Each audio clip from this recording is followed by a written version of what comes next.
రాష్ట్రంలో అత్యంత నీచుడు నికృష్టుడు 420 గాడు సైకోగాడు దొంగ అయినటువంటి జగన్మోహన్ రెడ్డి గారు మాజీ ముఖ్యమంత్రి 15 రోజులు కాకముందే వాడు సంబంధించినటువంటి అరాచకాలు దుర్మార్గాలు దోపిడీలు అవినీతి పనులు లతుకోలు పనులన్నీ కూడా ఒకటి తర్వాత ఒకటి సంచలనంగా బయటకు వస్తూ ఉన్నాయి. ఇప్పుడు 1000 కోట్లకు సంబంధించినటువంటి భారీ కుంభకోణం బయటకు వచ్చేసింది.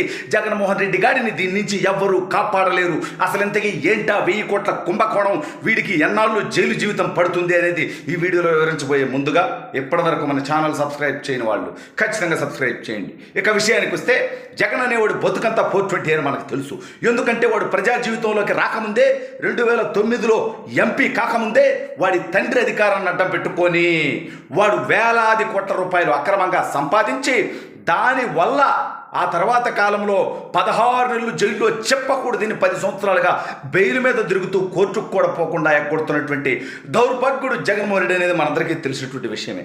మరి తన తండ్రి అధికారాన్ని అడ్డం పెట్టుకొని 1000 కోట్లు దోచుకున్నటువంటి ఈ నికృష్టుడు స్వయంగా తాను ముఖ్యమంత్రి అయితే కులాలను అడ్డం పెట్టుకుని మతాలను అడ్డం పెట్టుకుని ప్రాంతాలను అడ్డం పెట్టుకుని ప్రజల మధ్య చిచ్చులు పెట్టి డబ్బు పంచి ఈ దౌర్భాగ్యుడు జనాల్ని మోసం చేసి ఒక్క ఛాన్స్ పేరిట అధికారంలోకి వచ్చాక తల్లి చెల్లిని కూడా రోడ్డు మీద పడేసినటువంటి నికృష్టుడు అనేది నేనేమి చెప్పబల్లా, ఈ రాష్ట్ర ప్రజలందరికీ తెలిసినటువంటి విషయమే. వీడు ఇచ్చినటువంటి హామీలు గాలి కుదిరేసినటువంటి విషయం కూడా మనందరికీ తెలిసినటువంటి విషయమే. సరే, ఇప్పుడు అది కాదు సబ్జెక్టు.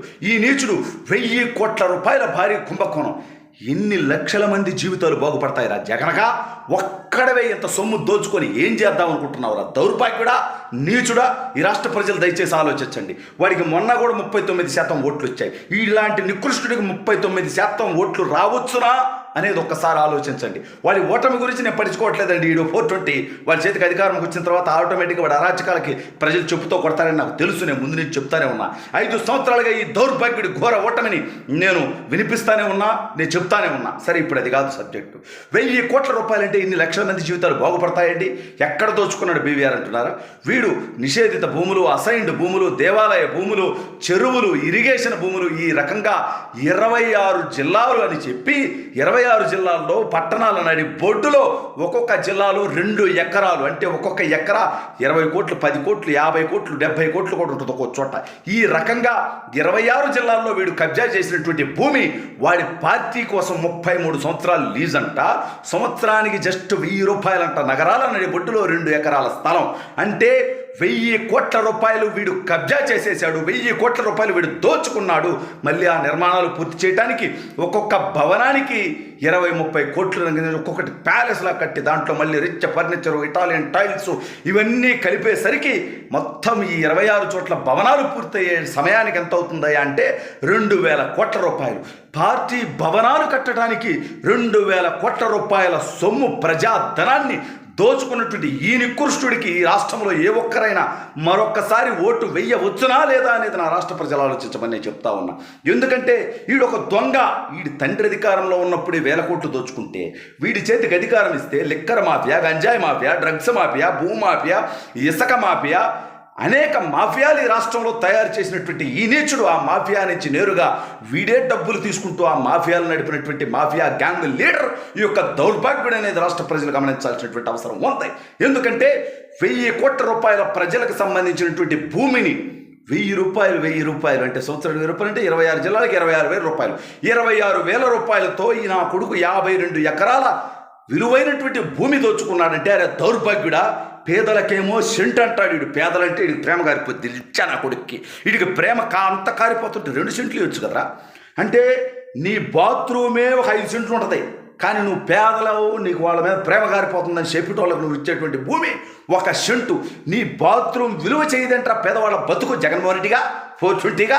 నీ బాత్రూములో జస్ట్ ఒక కమోడు, ఒక టప్పు ఇయ్యే 30 లక్షలు 40 లక్షలు రా నీచుడా దౌర్భాగ్యపు నా కొడక. నువ్వు పేద ప్రజలకు కట్టించేటువంటి ఇళ్ళకి ఇచ్చేది ఎంతరా? లక్షన్నర. ఏంద్రా ఈ బతుకు? ఎందుకు రైట్ బతుకు? నీకు నిజంగా పేదోళ్ళ మీద ప్రేమ ఉంటే ఏంద్రా ఇది?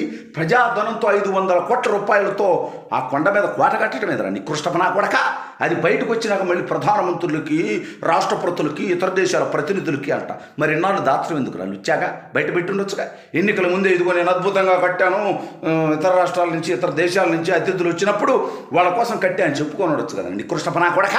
నీ కోసం కట్టుకొని 5 బయటకు వస్తే జనాలు ఉమ్మేస్తారని నువ్వేమో 30 ఏళ్ళు నువ్వే ముఖ్యమంత్రిని నువ్వు డిసైడ్ అయ్యి ఇది ఎవడు చూసేటువంటి అవకాశం ఉండదని నువ్వు కన్ఫర్మ్ చేసుకొని ఇవాళ నువ్వు ప్రజల్ని మోసం చేసి అది బయటకు వచ్చినాక అబ్బో అద్భుత కట్టడం అంట. ఏంద్రాలు వచ్చా నా కొడక నువ్వు మాట్లాడేది గాలి నా కొడక.